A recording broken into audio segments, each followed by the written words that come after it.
To, ito ang magandang balita ngayon kasi nananawagan na si PRRD, si Tatay Digong.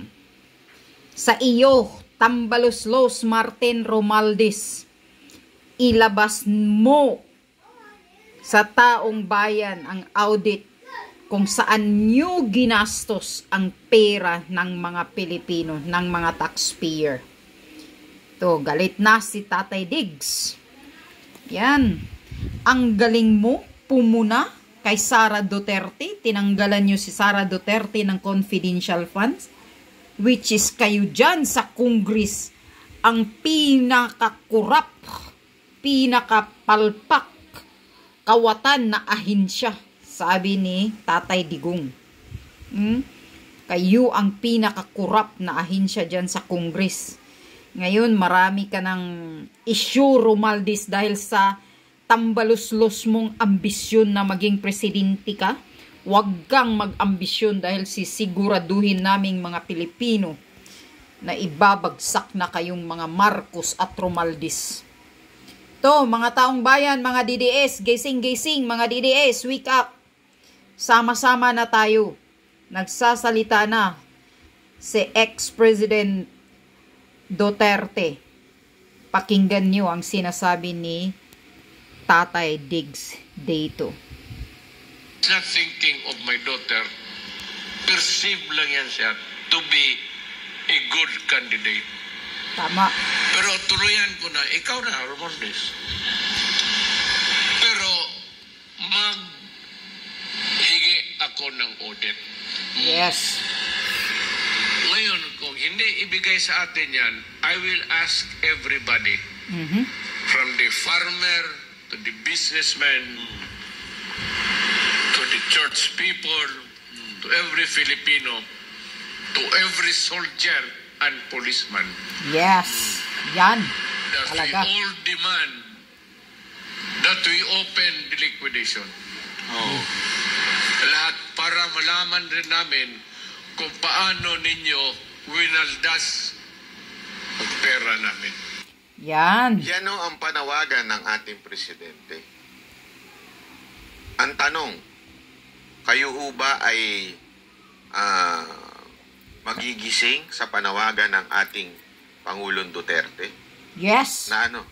We stand. Demand. That's the call of the president. We demand Romualdez and his cohorts na ilabas nila kung saan nila ginamit ang pera ng taong bayan. Every congressman, especially you, Teacher Kimbo. Itong si Teacher Stella Stella Kimbo. Kimbo. Bayaran ni Ikaw, Tambaloslos. Congressman Zaldico. At ikaw, Speaker Romualdez. If you are telling that you do not have confidential funds and your extraordinary funds are auditable, therefore show it to the people. We challenge you. Show it to the people sa inyo ginamit yung pera ninyo last year. At etong taon na ito, ipakita nyo sa amin.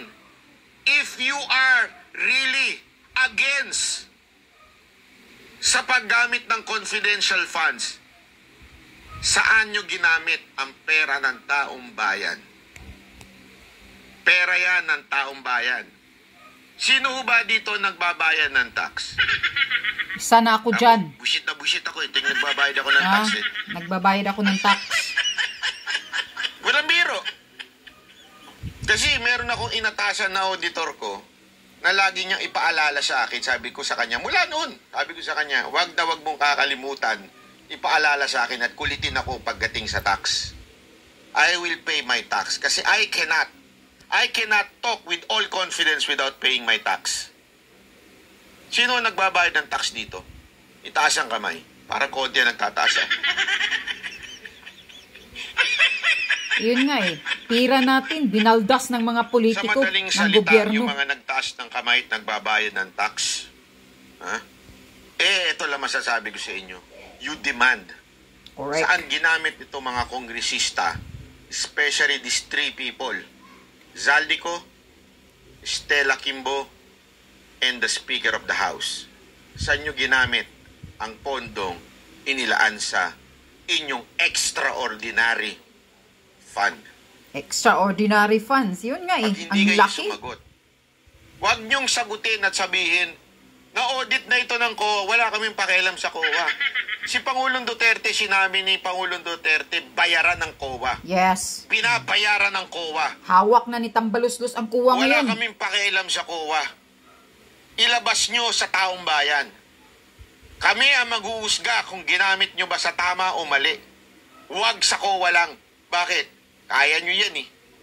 Kaya nyo kontrolin ng COA. Ito this is ironic kung paano nangyayari sa bayan natin.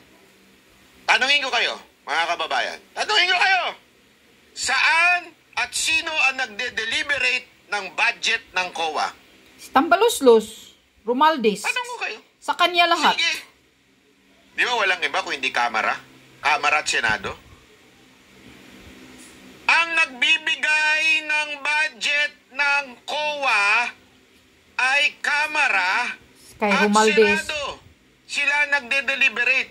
Nanggagaling ang allotment mula sa DBM, which is executive branch, hawak ng presidente. Yes. Ibibigay sa COA. E di-deliberate ng Kamara at Senado. Do you think papalag ang COA sa Senado at sa kongresista? Kaya nga. Sino tinatarantado ninyo, mga congressman? Speaker Romualdez, sino tinarantado nyo? Ha? Sino ang tinatarantado ninyo sa sasabihin ninyong kayo ay na-audit ng na. COA? Kayo rin naman na nagde-deliberate ng budget nila. Sa tingin mo, kukontrahin ka niyan? Kaya Sa nga. tingin mo, ilalabas niyan? Wala. Kaya nga, sabi ni Pangulong Duterte, nananawagan siya sa lahat. Even the police, even the military, lahat pinatawagan niya. Yes. We demand this congressman na ilabas kung saan ginamit ang pera ng taong bayan. Ano, tatakutin niyo na naman kami?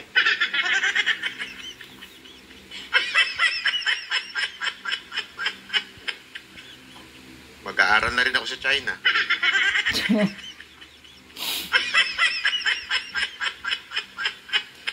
Yan. Let's unite together. Pera namin hindi man sa inyo. Just because you are the keeper of the na kayo ang mag-distribute, okay yan. Pero tignan ko yung how much have you spent so far. And I will demand the COA because if the COA will not do it, then I am asking the Filipino, everybody, every soldier, every policeman, every farmer, to demand para malaman natin once and for all kung sino ang nagwawaldas ng pera sa Pilipinas. Yes. Mr. President, Yan. sasama Dapat. kami sa inyo. Sasama We will kami. I Yan. know COA will not. Magpaparid na tayo sa kalsada. The call of the President. I-type nyo nga dyan. Ako. Sasama ako. I will follow PRRD. Isa na ako dyan. I-type nyo dyan. Ako, susunod ako kay Pangulong Duterte. I will follow you, PRRD. PRRD. Ha? Magkaisa Yung tayo. iba, kung ayaw nyo, di ba? Pero ako, sasama ako. I will demand every day on our channel, the Banateros Brothers will demand kung saan nila ginagamit ang pera ng taong bayan. Kayo mga kongresista naglilinis-linisan? Shelly Lawas, salamat po. Naglilinis-linisan kayo mga punyeta, kayo mga buwake ng ina ninyong mga kongresista kayo? Yeah, mabuakaw ng ina. Baka po na kayo lahat sa confidential funds ni Inday. Akala ninyo makakalusot na kayo? Hindi, kasi yun ang totoo eh. Ang akala ninyo, porket nananahimik yung ale, walang papalag, bahala kayo sa buhay nyo. kami, lalabang kami. Hindi namin kayo kukontrahin. Hindi kami magre-revolusyon. Hindi yun ang gusto namin.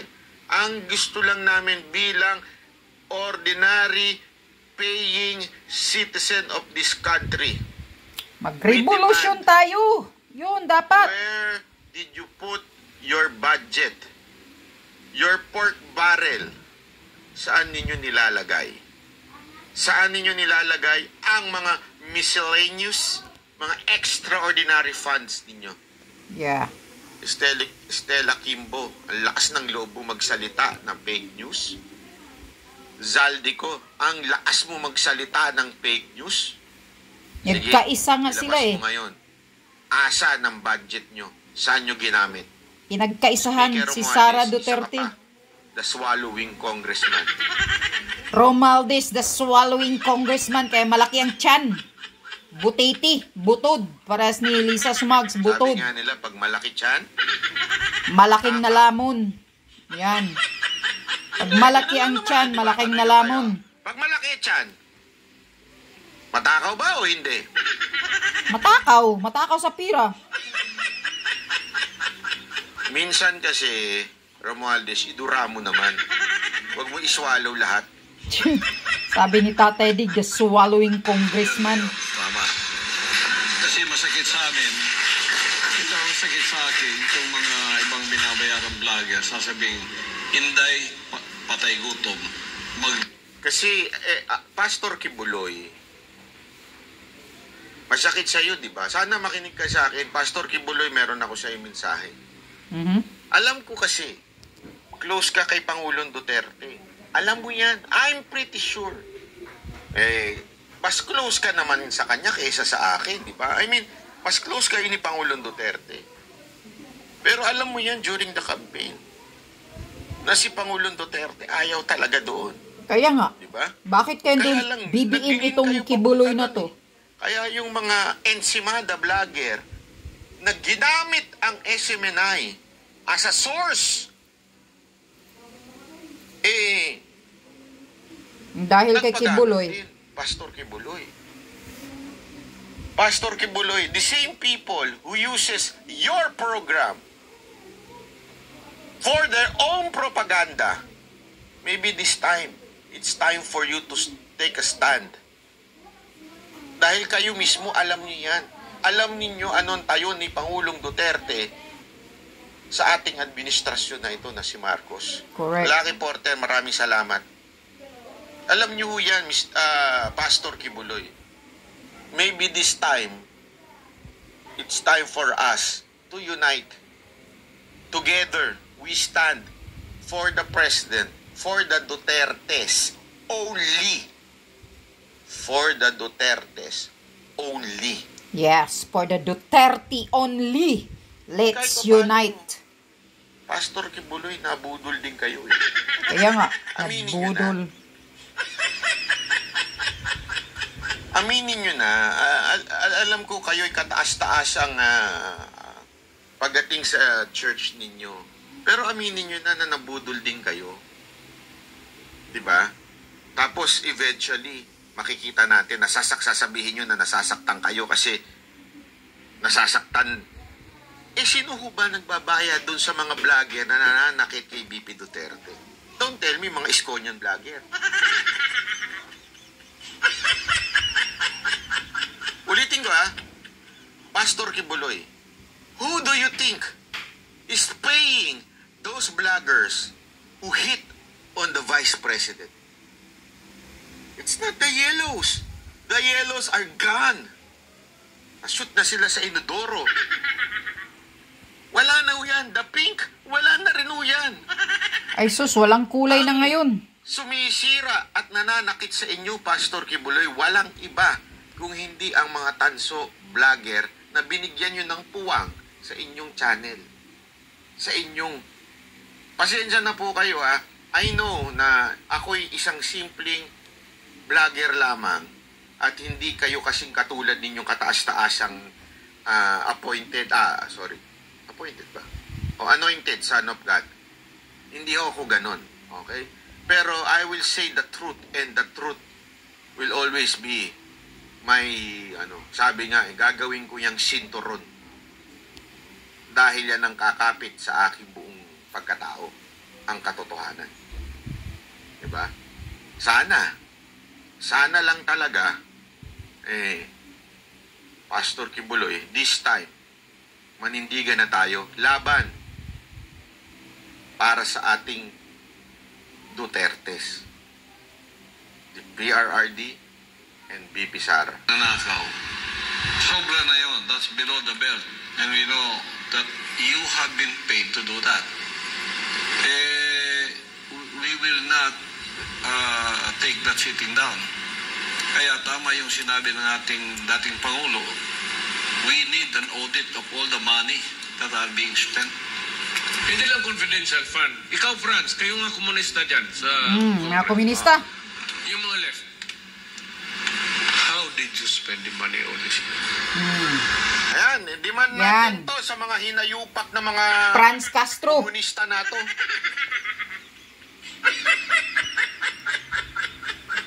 Where did you spend the budget? Don't tell me wala kang budget. Pupunta lang kayo dyan. Tumatambay lang kayo. Yan si Raul Manuel. Ang lakas ng loob. Where did you spend the budget? Do not make yourselves an exception. Ako, Presidente, open. You go back in time. Buksan mo lahat. Kasi alam mo, ito problema ha. Ito. Kaya nakaka-bullshit ito. Honestly kaya nakaka-bullshit ito mga kababayan. Ganito yan Tamaan, huwag magagalit pero sapul talaga kayo dito. Marami sa inyo sapul.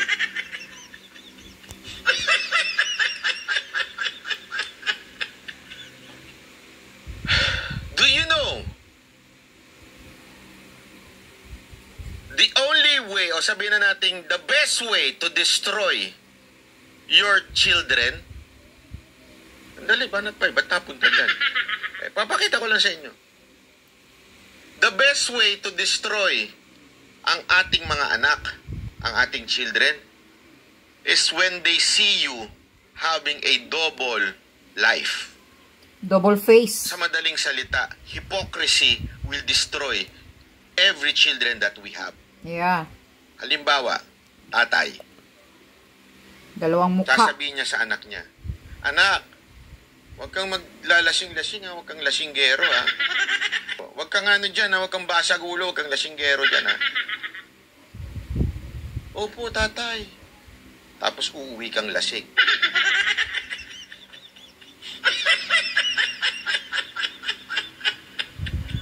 Uuwi kang lasing tapos sasaktan mo asawa mo, yung nanay nila. Alam mo, sa gagawin mong yan, you destroy yung anak mo. Mga nanay, sasabihin nyo sa anak, uy, huwag kayong makiri. Huwag kayong haliparot. Baka mamaya mabuntis kayo. Tapos, kayong haliparot. Kinakana mo yung driver. Tapos sasabihin mo dun sa anak, huwag mo sasabihin sa tatay mo. Pogi kasi ni driver Ang galing kumambyo. Totoo yan. Nakikita nila yung double life mo yung hypocrisy mo. Sa tingin mo, anong kanilang ma-adapt? Ganun din. You destroy them. So what am I saying? Simple as this. Etong mga mga congressman natin, grabe, akala mo kung sino hindi kurap pag pinunan nila yung mga ahensya ng gobyerno. Kaya nga, mamalinis. Ito mga mambabatas natin, akala mo kung sinong punahin, etong mga ahensya ng gobyerno tungkol sa budget nila. Pero alam naman nila, all along, ito mga sekretary natin, na kayo ay bayarang mga congressman. Kaya din, hindi nawawala ang korupsyon sa Pilipinas. It's because etong mga nagsasabing huwag kayo mag-corrupt, gamitin nyo yung tama yung budget nyo, are the same people na tinutulungan ninyo para magkaroon ng budget. Nagigets nyo? The same people. Alam ko yan. Kasi kayo rin yung mga taong nangihingi ng porsyento pagdating sa mga projects sa DPWH. Tama. Tapos kayo magsasabi sa DPWH, gamitin nyo ng tama yung budget nyo. Tapos same din ang gagawin ninyo. Kayo pa ang maglalagay ng district engineer para sigurado sa construction, pasok yung asawa mo, kaya yung anak mong may construction. Tama. Totoo yun. Kaya ngayon, ilabas na natin. Sino yung mga nagtaas dito sabi nilang sasama sila kay Pangulong Duterte? Sino nagtaas dito? Tingnan ko nga yung mga kamay ng sabing, sige, sasama kami sa panawagan ni Pangulong Duterte. Taas yung mga kamay nyo. Taas nyo. Kami. Ayan na yung mga sasama. Sige, yung mga nagtaas ng kamay, nag-like na ba kayo? Taas kayo ng kamay na sasama kayo kay Pangulong Duterte, mag-like, ayaw nyo pa. Sasama kami! We will follow PRRD! Pero hindi kami nagla-like.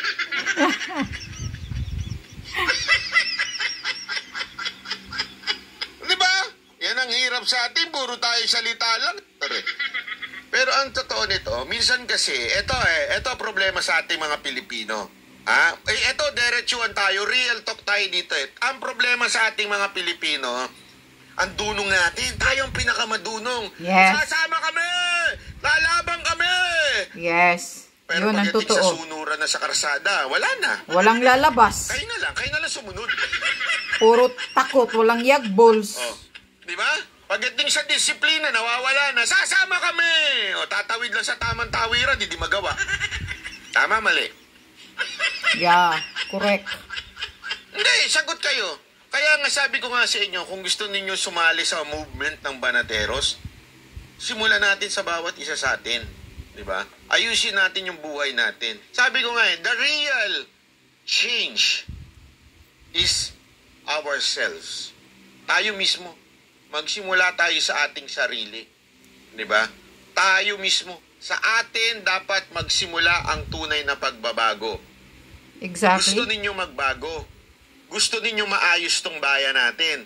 Pag may nakikita kayo mga videos na ganito, na sa tingin ninyo ay sinasang-ayunan ninyo, wag lang mo tayo basta, maglalike ako. Gayag si Banat Bay, na-entertain ako. Mukhang cartoons. Wag lang ganun. Ipakalat ninyo dapat. Hindi dahil sa gusto kong kumalat lang kasi alam nyo, tandaan ninyo, si Banat Bay ay iisang tao. Hindi kaya ni Banat Bay. Si Coach Oli iisang tao. Si Boss Dada, 3 tao yun. Laki nun So dapat, kung tinutulungan nyo ako, tulungan nyo rin yung dalawa. Kasi tandaan ninyo, ang mahirap, alam nyo, hindi birong labanan etong mga vlogger na bayaran. Sila ay may pondo Kami hindi, wala. Kami kailangan namin magtrabaho pa. Kailangan pa namin, kaya nga si Boss Dad, kami hindi, wala. Kami kailangan namin magtrabaho pa. Yes. Kailangan pa namin, kaya nga si Boss Dada, di pa nagre-resign Ako, eto pa rin. Ang tanda-tanda na. Sumasayaw para mo ka, guys, di ba?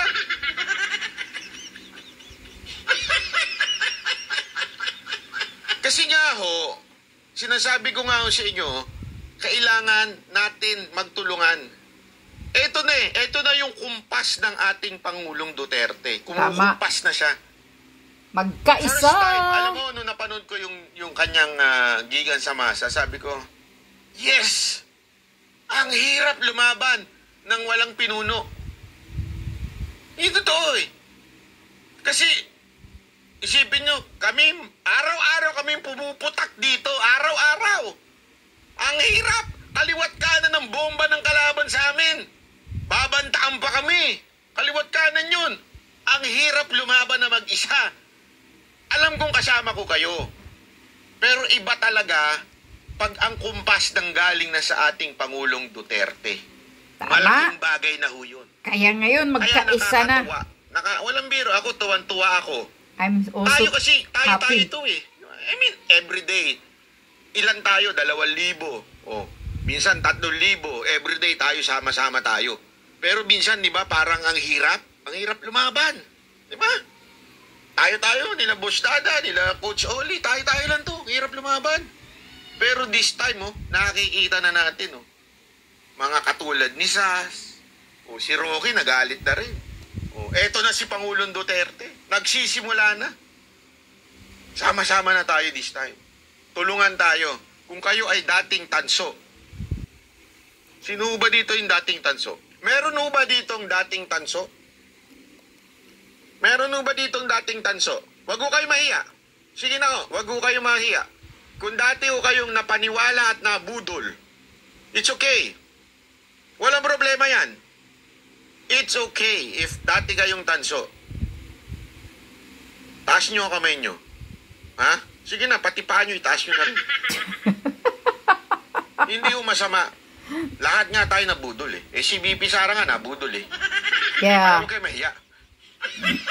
Isa yan si VP Sara nabudol. Nabudol ng mga Marcos. Yun. Mga nabudol ni Sangkay. Mga nagpapaniwala kay Sangkay at saka kay Coach Jared. Taas nyo kamay nyo. Nabudol kayo nun. Di ba? Nabudol kayo. Ngayon, bawi kayo. Bawi kayo. Tama. Huwag lang kayo magmanahimik. Bumawi kayo. Aminin nyo, nabudol kami. Ang bira, naloko kami talaga. Akala namin, magpapatuloy yung katulad ni Pangulong Duterte. Hindi pala naman. Okay lang yun. Walang problema yun. Bakit? Lahat naman tayo nagkakamali. Tandaan niyo yan, lahat naman tayo nagkakamali. Ang importante, marunong umamin sa pagkakamali. At ngayon muling babangon. Okay. Yan na. So let's unite. Magkaisa na tayo yung mga dating tunay na DDS, tunay Maka Duterte. It's time na natin to stand up. Magkaisa na tayo. Dahil tumayo na si President Duterte, ex-President Duterte. Nananawagan na siya. Yan. May karapatan tayong mag-demand dahil mga taxpayer tayo. Pira ng taong bayan yan na ginagasta, binubulsa ng mga Congress. Yan, ang number 1 corrupt na ahensya ay ang Kamara, sabi ni PRRD. Yun. So ngayon, isip-isip na kayo. At huwag na kayong matakot kasi andyan na ang pinuno natin, si Tatay Diggs. Nagsasalita na. Maraming salamat po.